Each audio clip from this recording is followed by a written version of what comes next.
Pré-feriado.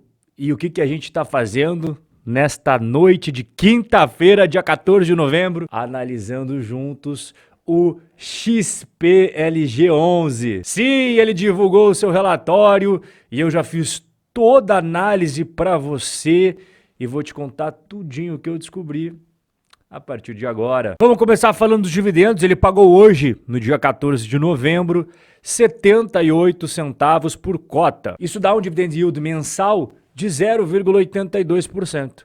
Já o dividend yield dos últimos 12 meses, anualizado, 9,79%. Será que isso é muito ou é pouco? Aqui está na tela os fundos de galpões logísticos com maior número de cotistas na Bolsa Brasileira.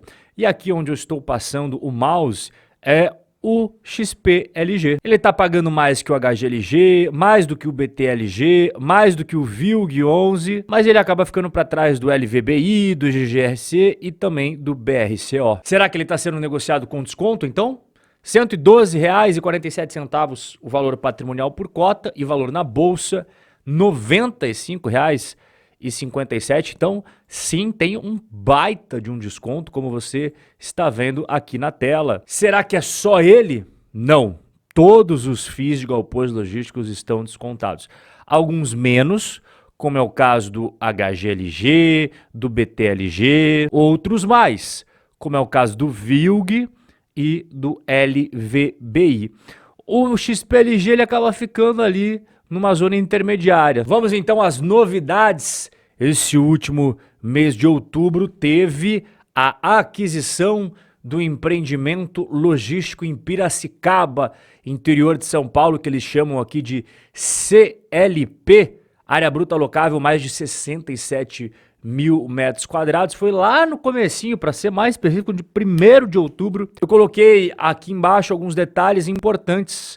Então, esse imóvel foi adquirido por 201 milhões de reais e eles estão projetando que os rendimentos provenientes da receita deste imóvel aqui vão impactar positivamente, é claro, cerca de 0,54 centavos por cota nos próximos 12 meses. Então, será um impacto quase de 5 centavos por mês. Também anunciaram a finalização, o encerramento da 7ª emissão de cotas, foi no finalzinho do mês de outubro, conseguiram levantar 174 milhões de reais, e aqui não está contabilizando a taxa que tem de distribuição em toda emissão de cotas, e esse valor aqui já foi alocado, maior parte deles exatamente para esse imóvel aqui, que é o CLP, que a gente acabou de conversar lá em Piracicaba. Então vamos dar uma olhadinha aqui no portfólio imobiliário, mais de 1 milhão de metros quadrados, rapaz, é coisa, hein? 19 condomínios logísticos, quase 200 módulos anexos performados, número de locatários 67, muito bom, inadimplência 2,5, ok, a vacância física e financeira super baixinha, lembra a diferença de uma de outra? Vacância física, quantos metros quadrados você tem e quantos estão ocupados.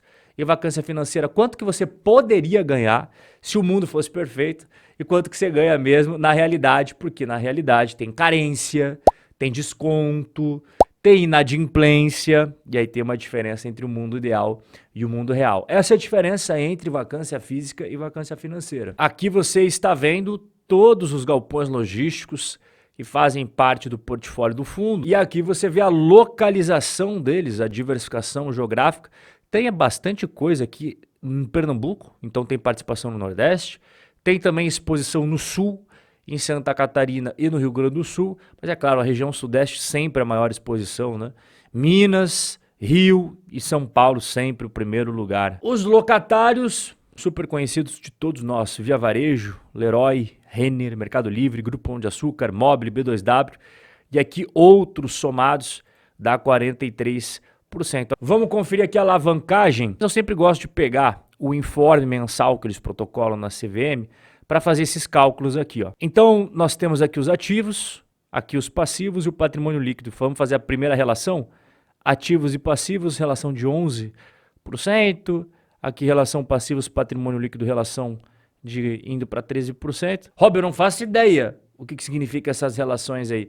Eu expliquei detalhadamente no vídeo de ontem. Então, se você não sabe por que eu uso esses indicadores, assiste o vídeo de ontem que você vai saber tudinho. A minha opinião no XPLG é que ele tem uma situação financeira bem robusta. Esses índices bem baixinhos, 11%, 13%, indicam que ele está bem capitalizado, possui uma carga de dívidas reduzida em relação aos seus ativos e o patrimônio.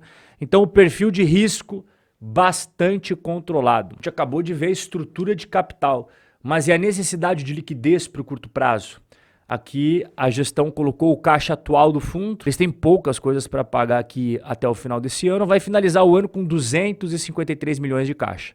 Aí para 2025 tem vários pagamentos, como você está vendo aqui, e é projetado, se você não fizer nenhuma emissão de cotas, não vender nenhum imóvel, enfim, é projetado caixa de 117 milhões. Então, liquidez para curto prazo, não tem dúvidas quanto a capacidade de pagamento. O resultado mensal, nós estamos vendo aqui que entrou 24 milhões de reais de receita de locação e a gente vai fazer aquela nossa comparação quanto que ele gasta todos os meses, proporcional ao que entra de aluguéis, para pagar dívida e para pagar taxas para Faria Lima. Começar com a dívida, 7%.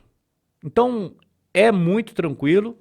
Esse patamar de 5, 7, a gente vê em vários FIIs que têm dívida e são conservadores na sua estrutura de capital. Aqui não tem muito segredo. Você vê que no ano de 2024 a média foi 5%.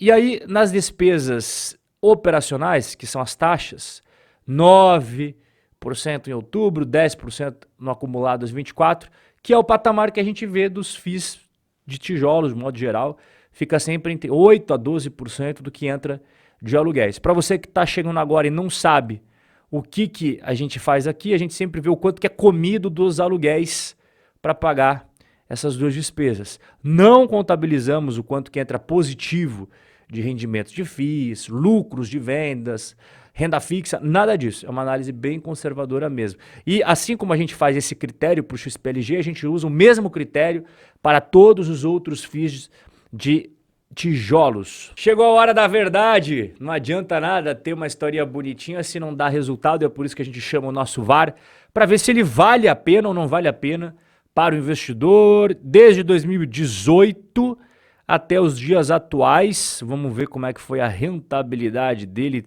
É tempo de estrada, hein? Medalha de bronze CDI, medalha de prata XPLG e medalha de ouro para o IMAB, mas vamos lá, né? Olha a diferença do IMAB para o XPLG. Inclusive, há poucos dias atrás, quem estava com a medalha de ouro e ficou um tempão com a medalha de ouro foi o XPLG. Depois da gente colocar todos os prós e contras, vantagens, desvantagens, elogios e críticas ao XPLG, resultado da nossa análise, tem selo de qualidade e tem recomendação de compra aqui da Rob Correia Research. Primeiro link na descrição ou nos comentários fixados. Venha conhecer a minha consultoria de investimentos. Clique e saiba como que funciona a RC Wealth e todas as vantagens e benefícios que nós temos a oferecer para você. Basta você clicar neste botão azul, fale agora com o especialista, colocar o seu nome, e-mail e WhatsApp, aperta no botão azul e nós vamos entrar em contato pelo seu WhatsApp para que você escolha o melhor dia e horário para você, para que a gente possa fazer a nossa primeira reunião. O nosso bate-papo de hoje